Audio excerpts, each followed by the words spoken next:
ഒരുപാട് നേരമായോ? നിന്നെ കാത്തു നിന്ന് ഇതിപ്പോ മൂന്നാമത്തെ പൂജയെ തൊഴുന്ന്. ദൈവത്തിന് എന്നെ ബോറടിച്ചു കാണും. സോറി അമ്മേ, ഇറങ്ങാൻ കുറച്ച് വൈകിപ്പോയി. സോറിയൊക്കെ നിന്റെ കൈ തന്നെ വെച്ചാ മതി. നീ കാണണോന്ന് പറഞ്ഞു വിളിച്ചത് എന്തിനാണെന്ന് പറ. അമ്മേ, ആ ഡോക്യുമെന്റ്സിൽ ഒപ്പിട്ടിരിക്കുന്നത് ഗൗതം തന്നെയാ. പക്ഷേ അത് അയച്ചത് ഗൗതം അല്ല. എന്നുവെച്ചാ ആ ശിവാനി ഞാനില്ലാത്ത നേരത്ത് വീട്ടിൽ വന്ന് ഗൗതമിന്റെ കയ്യിൽ നിന്ന് ഒപ്പിടിപ്പിച്ച് വാങ്ങിയതാണ് ആ ഡോക്യുമെന്റ്സ്. ശിവാനിയോ? അതെ അമ്മേ. പ്രണവ് ആവശ്യപ്പെട്ടിട്ടാണ് ഡോക്യുമെന്റ്സ് കൊണ്ടുവന്നതെന്നും പറഞ്ഞ് എന്തോ പറഞ്ഞ് പറ്റിച്ചു വിടിച്ചോണ്ട് വന്ന് അകലെ നിർത്തിയിരുന്ന പ്രണവിനെ ഗൗതമിന് കാണിച്ചു കൊടുക്കുകയും ചെയ്തു. ഗൗതം അയക്കുന്നത് പോലെ എന്നിട്ട് അമ്മയുടെ പേരിൽ രജിസ്റ്റേർഡായി അയച്ചതും ശിവാനി തന്നെയാണ്. ഭഗവാനെ, എനിക്കിതൊന്നും വിശ്വസിക്കാനേ ആവുന്നില്ല. പ്രണവിനെ പോലെ അവള് പറഞ്ഞു പറ്റിച്ചിട്ടുണ്ടെങ്കിൽ അവനെങ്ങനെ ഇത് അറിഞ്ഞാലുള്ള അവസ്ഥ ഒന്ന് ആലോചിച്ചു നോക്കിയേ. ഇന്ന് തന്നെ എല്ലാം പ്രണവിനോട് പറഞ്ഞു കൊടുക്കണം. പറഞ്ഞു കൊടുത്തിട്ട് എന്ത് ചെയ്യാന്? ചേട്ടൻ എന്ന് പറഞ്ഞ മരിക്കാൻ നടക്കുന്നവനാ അവൻ. ഇതൊക്കെ അറിഞ്ഞ ഇന്നത്തോടെ ശിവാനിയുടെ എല്ലാ അസുഖവും തീർത്തു കൊടുക്കും പ്രണവ്. എന്റെ അമ്മേ, അതൊന്നും നടക്കാൻ പോകുന്നില്ല. എന്തുകൊണ്ട് നടക്കില്ല? അറിയാലോ ശിവാനിയുടെ സ്വഭാവം അമ്മയ്ക്ക്. ആദ്യം അവള് പ്രണവിന് മുമ്പിൽ എന്തെങ്കിലും പറഞ്ഞങ്ങ് ഒഴിയും. അങ്ങനെ പറഞ്ഞൊഴിഞ്ഞാലേ അവളെയും കൂട്ടി ഗൗതമിന്റെ മുന്നിൽ വന്ന് അവിടെ നിർത്തി ചോദിക്കും, ഇത് ശിവാനിയല്ലേ ഒപ്പിട്ട് വാങ്ങിച്ചേന്ന്. അപ്പൊ ഗൗതം പ്രണവിന്റെ മുഖത്ത് നോക്കി പറയൂ അല്ലെന്ന്. അല്ലെന്ന് പറയുന്നത് മാത്രമായിരിക്കില്ല.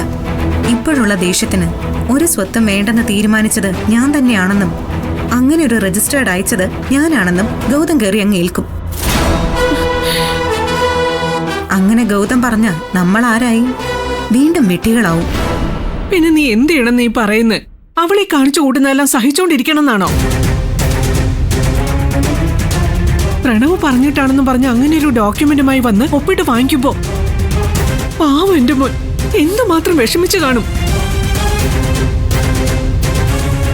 ഇതങ്ങനെ വിടാൻ പറ്റില്ല നിധി. ശിവാനിക്ക് എന്തെങ്കിലും ഒരു തടയിട്ടേ പറ്റൂ.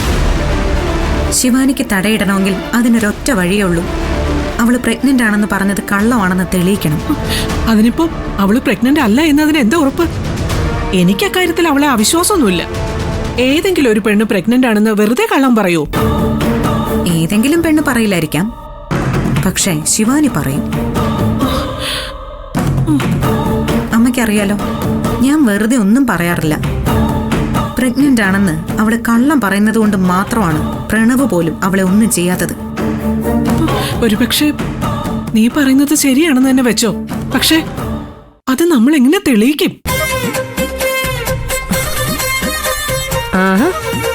അമ്മായിയമ്മയും മരുമോളും അമ്പലത്തിൽ പ്രാർത്ഥിക്കാൻ വന്നതാണോ അതോ കുശലം പറയാൻ വന്നതാണോ?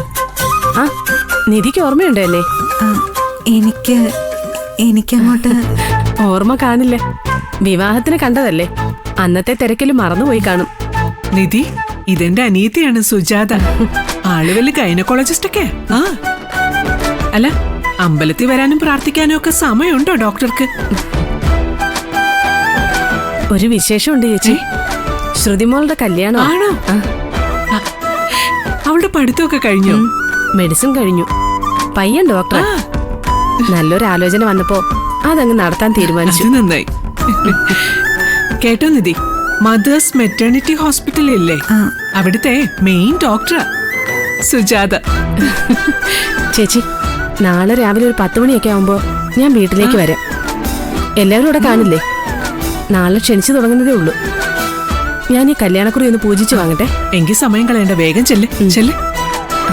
ആ, നിങ്ങൾ പോയില്ലെങ്കിൽ ഞാനത് പൂജിച്ച് വാങ്ങിയിട്ട് വരുമ്പോ കാണാം. ചെല്ല്.